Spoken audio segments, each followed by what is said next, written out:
Hey eBay sellers, it's Suzanne A. Wells. Welcome back to another video. And I am going to enlighten you on how to sell junk drawer lots on eBay. If you have not heard of this, I did mention this in my other video about tips for selling lots in general. So if you've not watched that one, you can check that out too. But this is a very specific niche simply because I think it started back when estate sales started taking off and people who frequented estate sales every week accumulated so much little stuff and it was just impossible to list it all individually. So what you're looking at here would be an example of a junk drawer lot. It's got all kind of things in it: jewelry, coins. This one's got old photographs, baseball cards, coins. I already said that. Collectible coins, all kinds of stuff. And so what these people started doing was lotting this stuff up together and putting it on eBay, and then the buyers are doing all kinds of things with it. They may be parting this out and selling the items individually. Remember, there are a lot of people that don't have access to inventory. They may not have good estate sales in their area. They may be homebound, disabled, a caregiver, a mom with a bunch of kids that can't get out and do this kind of thing. All kind of reasons that people would buy them. So this is kind of matching up the haves with the have-nots, those folks who go to the estate sales and have this accumulation of smalls, little stuff that they can lot up together, ship relatively inexpensively. We're going to look at some listings in a minute, but you'll see they sometimes are created around what size flat rate box they can fit in, because some of this stuff's heavy. If it's jewelry, coins, metals, that kind of thing, even paper can be heavy if there's enough of it. So the listings are often fashioned around what size flat rate box it will fit in, or just what size box, period, and the shipping is calculated. But so I know the wheels are starting to turn in your head right now. It's like, oh, I've got drawers full of stuff like this. I could do this. And yes, you can.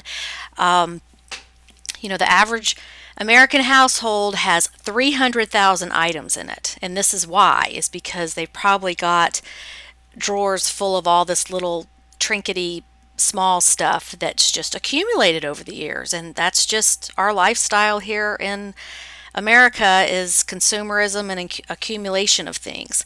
So there is a way to find a good home for these items without having to list every single piece.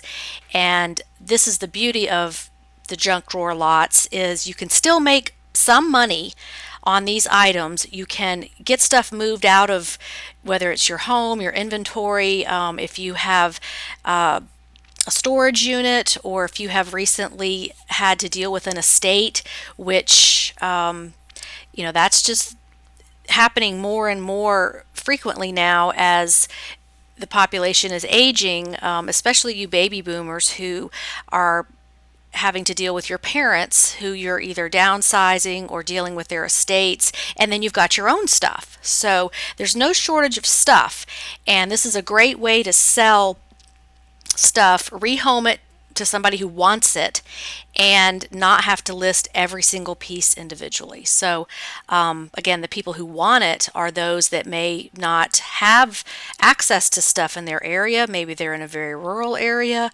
or maybe their thrift stores are really expensive and it just doesn't make sense to buy for resale. I hear this all the time, especially in affluent areas, maybe the Northeast, California, definitely, where you just can't go into a thrift store hardly anymore and buy something and resell it and make money. So people are looking for other ways to get inventory and add to their eBay business by purchasing these lots and then parting it out, or keeping stuff. If it's got cell phones in it, you can take some of those to the recycling places, or go on sites like Gazelle or the Amazon trade-in program or whatever it is, and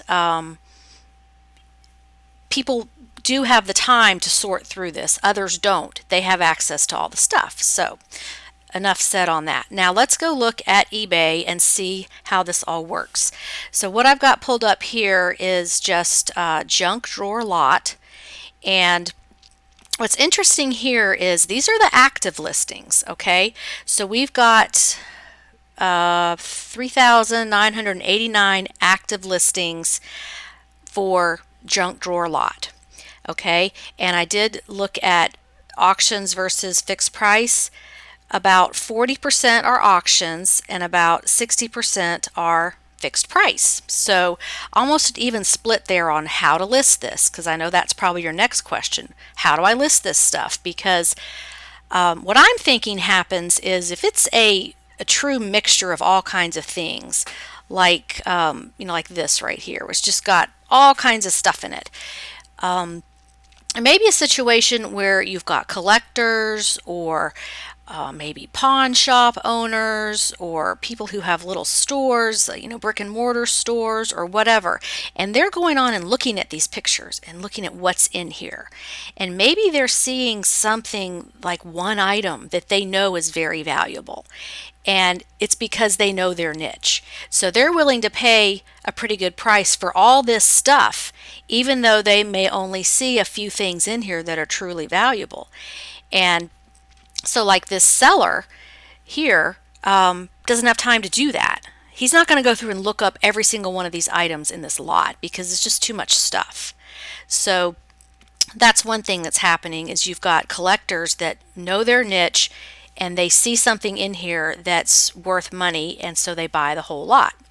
And my guess is also that if that's the situation with collectors, then they've got all this other stuff left over. They're going to put another lot up for sale, and then the whole thing just gets recycled again. And it's like we're all just passing around each other's stuff.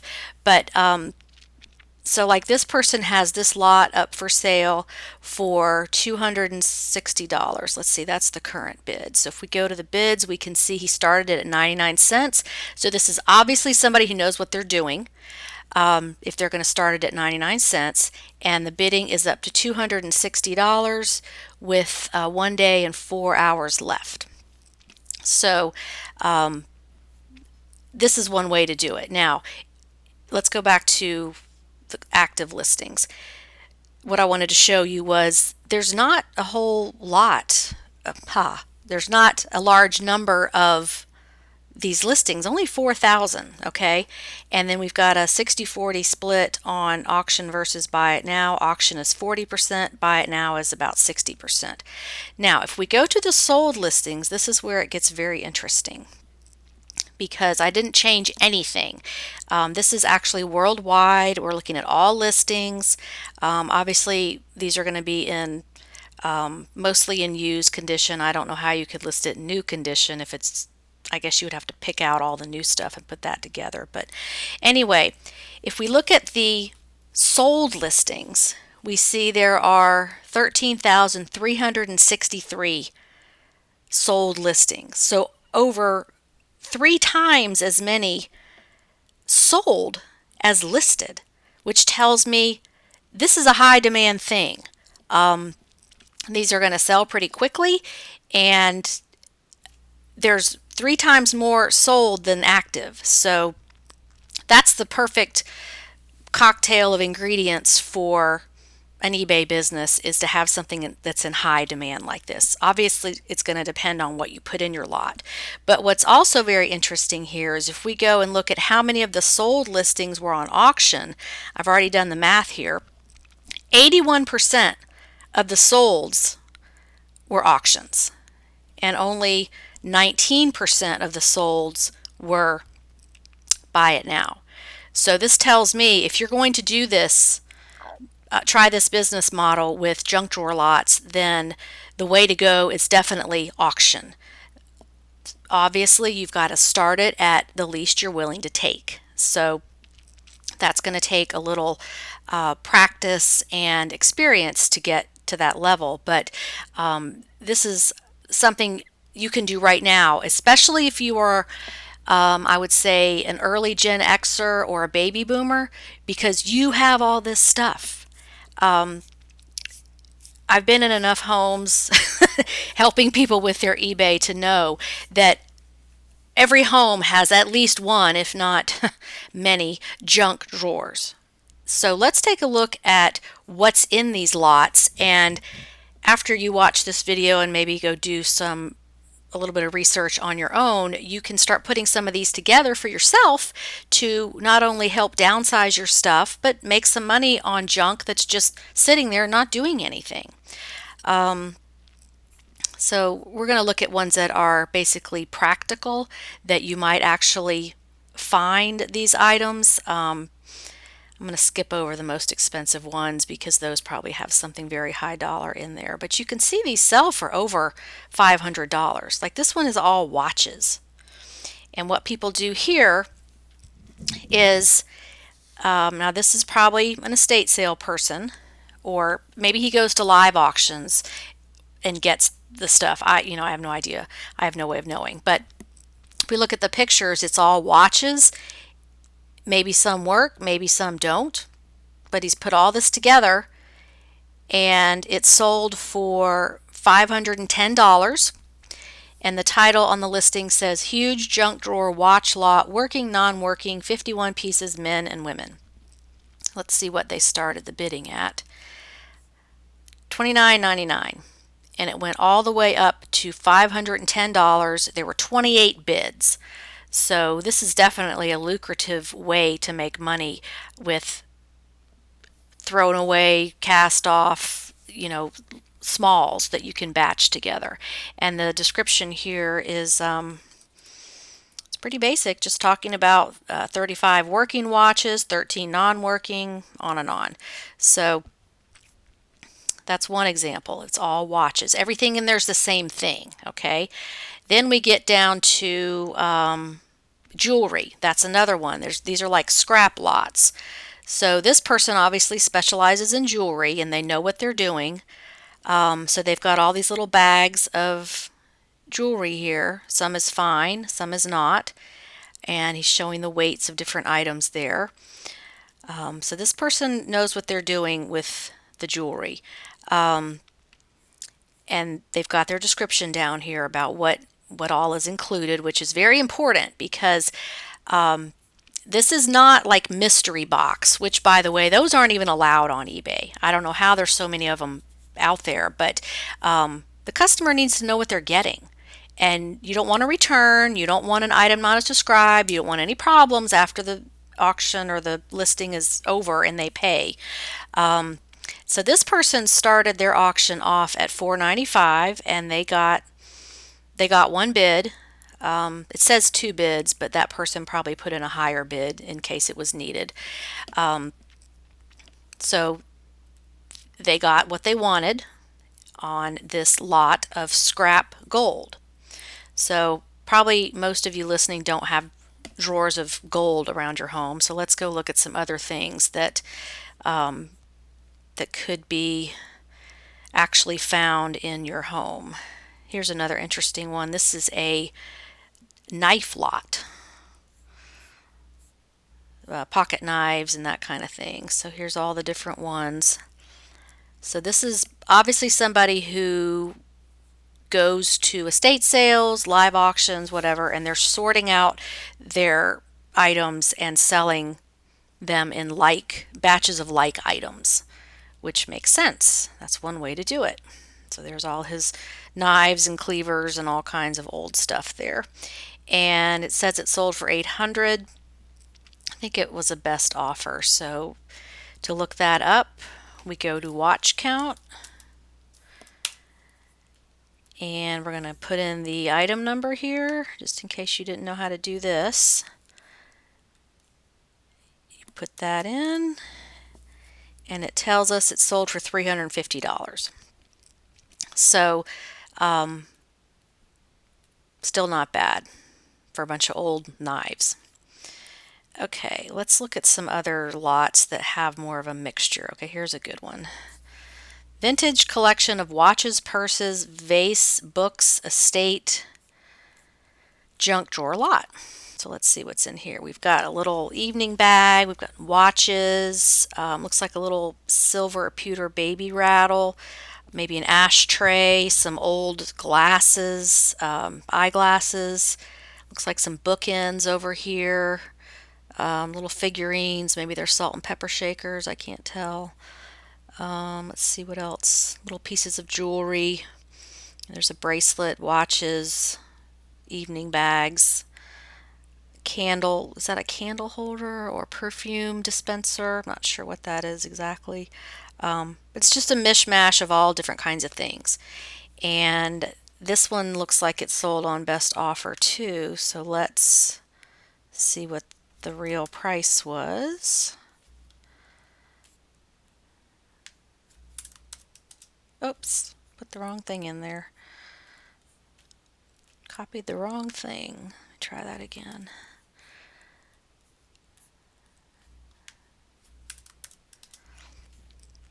This sold for $350 also. Okay, so that was not a best offer. It sold for their asking price. So that's an example of what a junk drawer lot could look like. Let's look at a couple more. I'm pretty sure you get the idea, but I think these are fascinating to look at because it's such a wide variety of stuff and it sells for such high prices. So I guarantee some of you listening have this stuff in your house, and maybe you have been procrastinating putting it on eBay because, oh, that's going to take forever to list each of those items. And yes, it would, but you can lot them together and sell them like this. I mean, worst case scenario, you put it out there and it doesn't sell for what you asked for it, and you're not going to know until you try. So here's one with coins, jewelry, looks like some compacts. See a mirror there, looks like a bottle opener. Let's see if I can enlarge this. I'm not sure what those things are. A medal, like from winning an award or a sporting event or something. All kinds of metal pieces of things, brooches, change purses, just little doodads. I see some freebie bank items, like those of you who are Gen X and baby boomers remember the banks and gas stations used to give away all kinds of stuff as advertising. So, if you go into the bank, you open a new account, you might get some lovely ice trays or maybe a pot holder or a pen or a piggy bank or all kinds of stuff like that. So this one was an auction with 38 bids. It started off at $9.99 and it sold for $305. So, I mean, looking at this stuff just gets me excited because it's like, I have some of that. I have some of that. I could put all this together and make a lot. Here's another one that sold for $305. This one's huge. Oh, look at this, is a very interesting one. It's got some old aspirin tins, belt buckles, bottle openers, jewelry, coins. That's like some trophies, just some little figurines. It's got like an old toy here. This looks like a mailman on a bicycle. Some old photos. One of these Russian nesting dolls. All kinds of interesting stuff in there. This little baby, I think that's what comes in those king cakes that are made at Mardi Gras, where they have the little, I think it's a little baby that goes inside the cake. Correct me if I'm wrong. I've never had one of those. I've just heard people talking about them. And matchbooks, those are a great thing to sell. We've got a patch here. Like a jacket patch. Boy Scout, Girl Scout patches are great to sell. We've got some old pens, all kinds of stuff like that. So I think you get the idea here on how this can work for you. So if you want to investigate it further, just go on eBay and look up these junk drawer lots and see what's in them and what they sell for, because I guarantee a large percentage of you listening have this stuff in your house, and it's just going to take maybe an afternoon of gathering it up. You may want to sort it out based on type. There's two ways to look at it. You may, like this one is just a lot of coins. You may want to make your lot with the buyer in mind. So, for example, if you have a lot of old coins, make a coin lot. A coin collector might buy that and then go through everything.